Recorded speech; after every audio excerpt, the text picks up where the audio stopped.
I'm Margaret, and I've been fostering for 25 years. I'm Walter, and I've been fostering for 25 years along with her.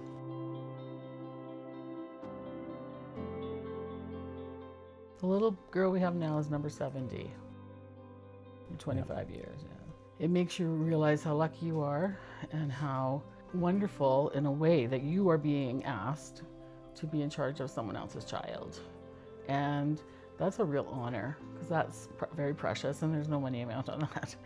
So I think it's an honor to foster, actually. We actually went through the department first and got turned down.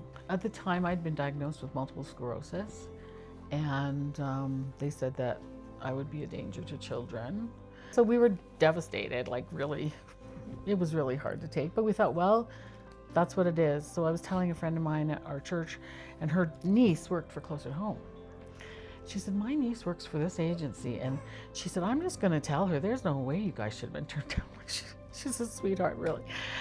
And so she talked to her niece, and her niece got one of the other people, the manager, to come, and they met us at our home, called us back and said, we'd absolutely love to welcome you to Closer to Home.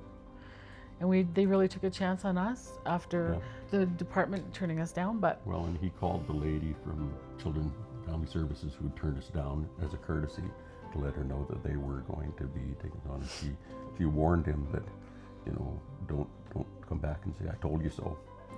And I don't think he ever had to. So no. 25 years later, here we are. The other thing we do is I always make up a memory book of pictures of the kids from when they come right to the day they leave. So they don't take the book with them, because I take all their going away pictures and with all their luggage and everything. And that's always how I end the book. And so many have got back to us and said they still look through those pages and they can still name everybody, even though they probably don't remember who they are, but they remember their names. So I know that making sure you have something that they can treasure whenever they decide is really important. We say every child that enters our home from day one, we advocate for permanency. They should be returning back to their family or to a kinship placement or to an adoptive family, but that's where they really belong, is in their forever home, wherever it might be. And so as tough as it is when they do leave, we know that that's what we've been working toward from the moment they came into our home. People say to us, I could never foster, never. I could not give them away after I've had them. And I just say, you're not giving them away, you're giving them back. And that's been sort of our thing. Like, we're just a temporary thing until mom and dad can do what they need to get them back, or kinship steps forward or something like that. And the beauty of Closer to Home comes when that social worker and the coordinator come out, we all meet, and then the social worker leaves, and then we can have a heart-to-heart talk with the coordinator about what worked well for us and what didn't feel quite right. That step right there is huge. To be able to have Closer to Home say, we'll be here for those moments, and they're also here for the celebrations. Like, it's not just about when we're having issues, but when we have an amazing thing to celebrate, they're with us in that too, and that makes you feel like we're all on the same page and we're all supporting this child till they can get permanency. Margaret goes with her gut too, because we've had some cases that she said, I just didn't feel right. I think the right child is still waiting. She called me one day and said, got a call about a little guy who's in Children's Hospital. He has Down syndrome. He's going to need heart surgery.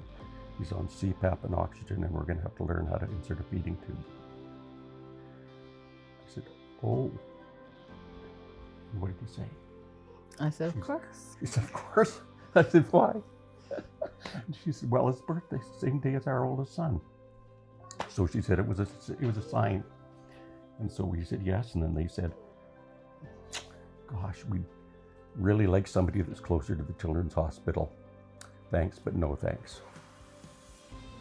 And so we waited and actually accepted 3 more placements in the next And they never month. came.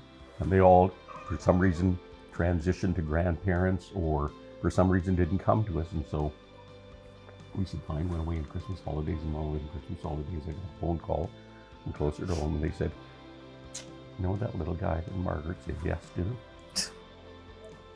They can't find anybody that wants to take a child with this complicated needs. Are you still interested? I want to ask Marg and see what she says. I said, I know what she'll say. And now we've adopted him. 20 years later,